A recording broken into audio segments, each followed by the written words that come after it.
ये कहानी है एक आत्मा की, औरत और लड़की की आत्मा और स्टोरी है। साल 1950 का यह एक चौंकाने वाला किस्सा रानी बाजार का है। यहाँ राम प्रकाश रहता था, जिसकी बेटी को 5 साल की उम्र में कैंसर हो गया। कई डॉक्टरों को दिखाने और इलाज कराने पर भी उसमें किसी तरह का सुधार नजर नहीं आया। होते होते एक रात कैंसर ने उसकी जान ले ली। उस बच्ची की जान रात को करीब 1 बजे गई थी।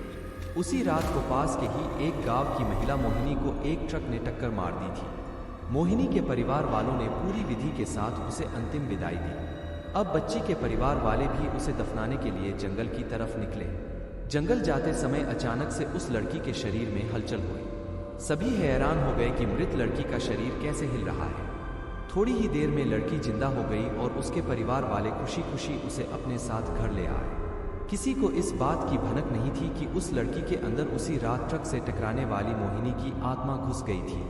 बच्ची जब से मौत से लौटकर आई थी, तब से ही उदास और चुपचाप एक कोने में बैठी रहती थी। एक दिन उसकी माँ ने उसे खुद अपने हाथों से खाना खिलाया और मामा के घर लेकर जाने की बात कही। खाना खिलाकर उसे अच्छे से तैयार करके वो उसे अपने मायके ले गए। रास्ते में वो बच्ची जैसे ही उस ट्रक के हादसे वाली जगह पहुंची, तो उसने अपनी माँ को कहा कि मेरा गांव इधर है।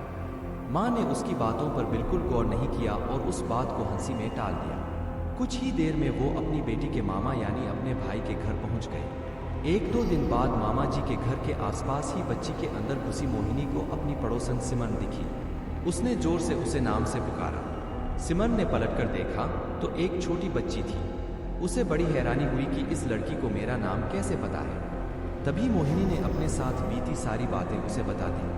उसने कहा कि मेरे परिवार वालों ने मेरी मौत से ही पहले मुझे जला दिया था, इसलिए मेरी आत्मा भटक रही है। उसी दिन इस लड़की की भी मौत हो गई थी, तो मैं इसके शरीर में घुस गई। सिमरन ने ये बात अपने गांव जाकर सबको बता दी। पूरे गांव वाले और उसके रिश्तेदार मोहिनी से मिलने के लिए उसी बच्ची के मामा के घर के पास पहुंच गए। उस लड़की के अंदर रह रही मोहिनी की आत्मा ने सबको एक एक करके पहचान लिया। कुछ देर बातें करने के बाद वो अपने परिवार वालों के साथ अपने घर चली गई। अब उस लड़की की माँ बच्ची को घर में न देखकर परेशान थी। जब उसे पता चला कि वो कुछ लोगों के साथ दूसरे गांव गई है, तो वो उसे बुलाने के लिए चली गई। अपने परिवार के साथ खुश मोहिनी ने वापस आने से मना कर दिया। पास के ही लोगों ने उसे समझाया कि तुम्हें दोनों परिवार के साथ रहना चाहिए, इससे सभी को खुशी मिलेगी। तुम किसी एक परिवार को दुखी नहीं कर सकती हो। इस बात को सुनने के बाद लड़की के शरीर में रह रही मोहिनी अपनी माँ के साथ वापस आने के लिए राजी हो गई। अब वो दोनों परिवारों के साथ खुशी खुशी रहने लगे। कहानी से सीख: जल्दबाजी में किया गया है कार्य अधूरा रह जाता है, इसलिए कोई भी कार्य करने से पहले उसे अच्छे से देख परख लेना चाहिए।